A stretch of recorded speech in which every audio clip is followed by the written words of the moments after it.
principal sir, and the world teachers and my dear friends who have gathered in fond and purified state are being here saluted as well as according to Islamic announcing. Assalamu alaikum wa rahmatullahi wa barakatuh.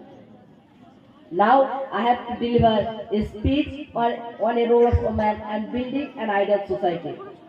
The word ideal means what they have been followed, and people are inspired to follow and start to become.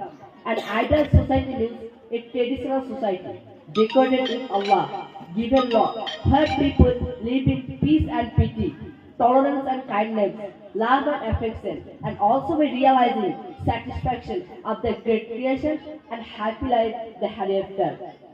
As the Muhammad guide of human liberation distribute women in the world by giving them.